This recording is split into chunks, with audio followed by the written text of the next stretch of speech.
regardless of how long you've been in practice or even how long you've had somebody at your front desk, is how do we answer the phone? I often feel like we take this particular system for granted.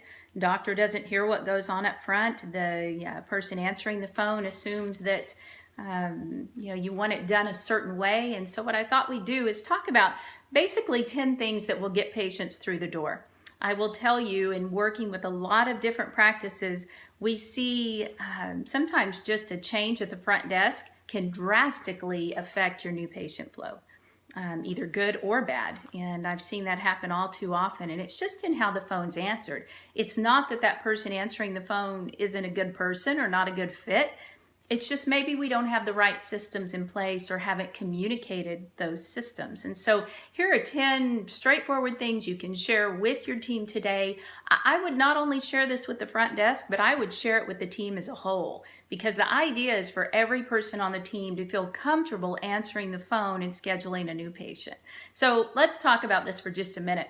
First of all, this is kind of cliche, but I would smile when you answer the phone. You know, patients can actually hear you smile. Have you ever called a place of business and felt like you were interrupting? Felt like you were putting the person out that was answering the phone? The reality is we have so much going on at the front desk, and you have so many interruptions every day that really that phone ringing is almost another interruption. Not that we intend for it to come across that way, but it often does. Because your attitude and your demeanor when you answer the phone sets the tone for that entire patient relationship and ultimately is going to determine whether or not they choose to come to your practice. So smile, take a deep breath as that phone rings, anticipate that it's a new patient on the other end of the line. Heck, it might be a salesperson, but you know what? It doesn't matter. Just take a deep breath and smile. Second thing is make sure that, again, everyone on the team can schedule a new patient. We never want to put a new patient on hold. And so, you might want to put some key points, things that you want to accomplish next to every computer, by every phone in the office. Have a cross-training session where you can get everyone up to speed on how to schedule a new patient. Third thing is, like I mentioned, don't ever put a new patient on hold. If you have someone in front of you that you're dealing with, I would much rather see you give that person that's in front of you face to face the full attention they deserve, instead of interrupting your interaction with them to answer the phone and ask the patient to hold. Okay, because then you've interrupted two interactions. Okay, I would suggest you have a very nice, pleasant message on your machine. So when you're face to face with a patient in the office, they get a nice, pleasant message that says, yes, today is Wednesday, December 16th. We are in the office today. I hate that we missed your phone call, but if you will leave a message, I promise to get back to you within 30 minutes. If you're a new patient, we can't wait to meet you. Okay, now ultimately, everybody in the office is cross-trained, listening for the phone, and ideally we don't miss calls. But you know what? Things happen. And so as a backup, I would have that great, wonderful message. Don't arm wrestle with your patient over policies or any sort of policy-driven information over the phone. That could be anything from appointments. I actually heard a secret shopper call here a couple of months ago where the caller was wanting to schedule an appointment, and it almost sounded like they were maybe not fully committed, but instead of working to understand that, the dental person on the other end of the line said, now just so you know, we do have a $25 cancellation or no-show fee if you choose not to come. And I thought, I don't know that we really want to start the relationship out on that tone. So no policy-driven information, even getting into our policy is with insurance, or our policy is with that. Policy is not a word we want to use, period. The next thing is show empathy. If you have a patient who's having a problem, maybe a toothache, something going on, you know what? We hear that all the time. I know that's not a big deal to us. It's pretty routine, and that's the way that we act. But it is a big deal to your patient, I guarantee it. Whether they want something fixed, having a problem, or in pain, or maybe they're just interested in whitening their teeth, or even coming in for a checkup. Just show some enthusiasm or empathy, whatever's appropriate, that the fact that they're choosing to come and see you and take care of whatever's going on. So act like it's the first time you've ever heard that. I promise you, your patient will feel a little more connected. The other thing is simplify the fee for your new patient visit.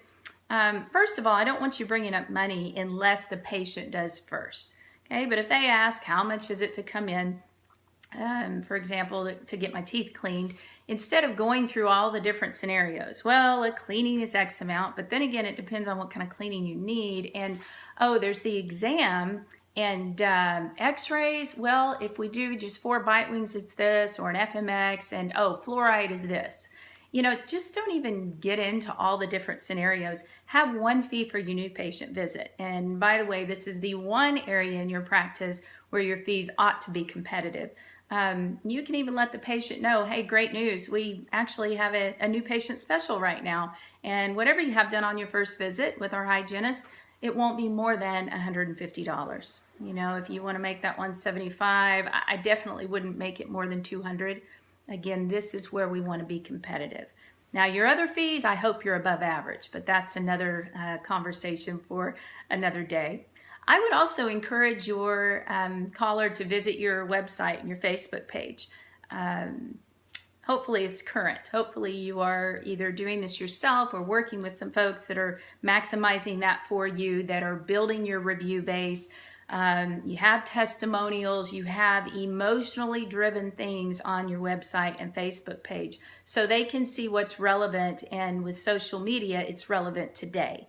And that just builds the value and the anticipation when they come to see you. Now, if you haven't posted on your Facebook since 2012 and your website is tired and boring and very technically driven, don't send them to it. We've got some work to do there for sure. And then ask for the darn appointment. I can't tell you how many times we listen to secret shopper calls and we're just information givers.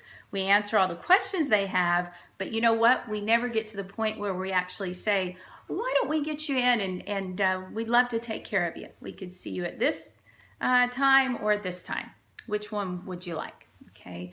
And so just ask for the appointment. I would also be sure that that potential patient receives something from you in anticipation for their visit. It could be snail mail, it could be email, but make sure they get something from you that includes testimonials, that lets them know how thrilled and excited that you are, that they are coming to see you. It shouldn't be all about the office and your accolades and how great you are. This is not about you. Okay, we want to build value for the patient. You can send that information via email. Heck, you can hand deliver it. We have a practice that I think this was brilliant. They used to put together a new package or new patient package or box that for referred patients, they would actually deliver to their place of business. They hired a college student, gave them a script, and it was something like, I'm from Dr. So-and-so's office and wanted to bring you this gift in anticipation for your visit to our office. So it doesn't have to be that extravagant, but make sure they get something via email, snail mail, delivery, something from you in anticipation for their visit that lets them know that you are excited to see them. Okay. Last thing, and this is a little bit different, but every once in a while, practices will have a little bit of difficulty with their new patients showing up. If that's, what you're experiencing, there could be several things going on. It could be the way you're marketing. It could be the way the phone's being answered in those conversations. But something that I feel like seals the deal, or if a patient is fearful or on the fence, or, maybe a better offer came up for the next day, what if the doctor called them? What if the doctor called them that afternoon or evening in anticipation for their visit and just said, hey, Dr. Brady here. I know that I have the opportunity to meet you tomorrow. I'm really excited about seeing you. I heard that Bob referred you to us, and you know what? We are thrilled, and we're going to have to thank Bob for that.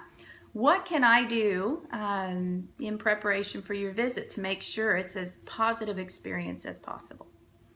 Okay, those of us who've had surgery, you've had the surgeon and the anesthesiologist call you the night before and things like that.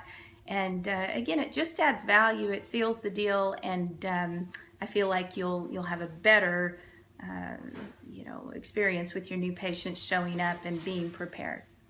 So those are your 10 tips. If you would like for me to send those to you in writing, feel free to email me below, and I would love to do that for you.